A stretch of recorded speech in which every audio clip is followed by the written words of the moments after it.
Adlaw nga Sabado karon mga kaigsuunan, petsa 9 sa bulan sa Abril tuig 2022. Ang pagbasa kinutlo gikan sa Ebanghelyo sumala ni San Juan kapitulo 11 bersikulo 45 ngadto sa 56. Daghan sa mga tao nga miduaw kang Maria og nakakita sa gibuhat ni Jesus og mituo kaniya. Apan ang uban kanila miadto sa mga Pariseo ug misugilon sa gibuhat ni Jesus. Busa ang mga Pariseo ug ang mga kadagkuan sa mga pari mitawag og tigom sa labang hukmanan ug miingon, unsa may atong buhaton nga kining tawhana naghimo magdaghang milagro? Kun pasagdan ta siya, ang tanan mutuo kaniya. Unya manganhi ang kadagkuang Romanhon ug gun-ubo nila ang templo ug ang tibuok nasod.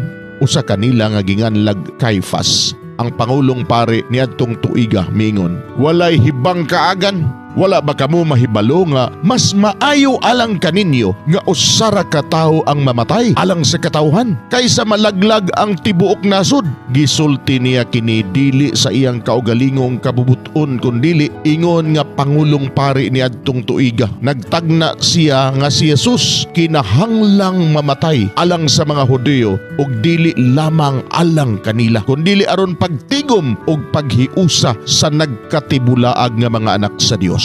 Sukad niadtong adlaw, ang kadagkuan sa mga Hudyo naglaraw sa pagpatay kang Jesus. Tungod niini si Jesus wala magpasaya-saya paglakaw didto sa Judea. Miadto hinon siya sa usa ka dapit duol sa kamingawan sa usa ka lungsod nga giganlag Ephraim, diin nagpabilin siya uban sa iyang mga tinun-an. Ang kasaulugan sa pagsaylo duol na ug daghan ang nanungas ngadto sa Jerusalem gikan sa kalungsuran aron pagtuman sa seremonyas sa pagpanghinglo sa dili pa mamuabot ang kasaulugan. Nangita sila kang Jesus ug samtang nagkapundok sila didto sa templo, nagpangutan-anay sila, unsa may inyong huna-huna, mutambong ka siya sa kasaulugan? Mga igsoon, ang Ebanghelyo sa Ginoo, daygon ikaw o Kristo.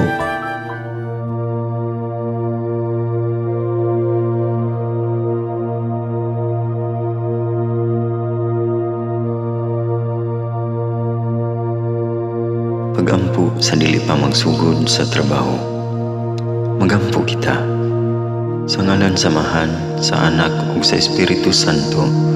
Amen. Langit no namong Amahan, sa among pagsulod nining trabahoan, among gidala ang imong presensya uban kanamo. Among gipamulong ang imong kalinaw, imong grasya, imong kaluoy, ug ang imong perpektong hanay sa among mga trabaho. Among gipadayag ang imong gahom labaw sa tanan, diha sa mga butang nga among mahimo, masulti, mahuna-unaan, ug mahukman sulod nining adlaw.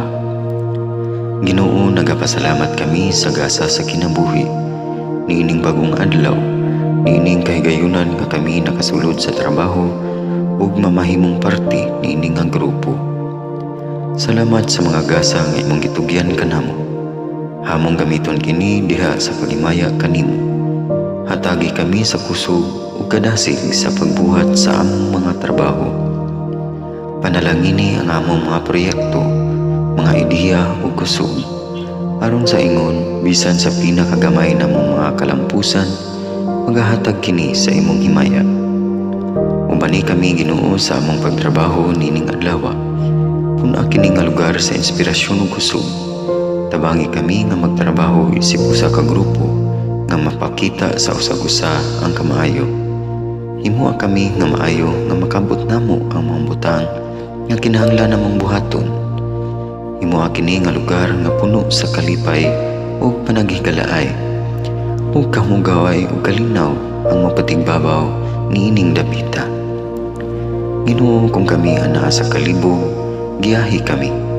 Kung kami muwadaan sa kadasig ug paglaom, dasiga kami. Himua nga ang trabaho nga among gihimo ug ang paagi sa among paghimo niini makahatag unta kini ug hugot nga pagtuo, kalipay ug pahiyom sa tanan nga among mahimamat karong adlaw. Panalangini ang among mga pamilya, among Pinoy-anan, among nasod. Himua nga magmatidud-anon kami sa pagtagad ug pag-amuma sa kalikupan ug sa tanang may kinabuhi diha sa pagbuhat kanamo sa pagkabot sa imong pangandoy alang sa hustisya ug kagawasan. O Ginoo, sa among pagbiya nining lugara, tagay kami sa imong panalangin ug kaluoy sa among pagbiyahe. Panalangini ang among mga pamilya ug Pinoy-anan nga anaon ta sa maayong kahimtang sama sa among pagbiya kanila. Ginoo, salamat sa tanang butang nga imong nabuhat, sa tanang butang nga imong gibuhat ug sa tanang butang nga imong buhaton pa. Sa ngalan ni Jesus, among giampo diha sa tumang pagigugma ug pagpasalamat. Amen. Sa ngalan sa Amahan, sa Anak ug sa Espiritu Santo. Amen.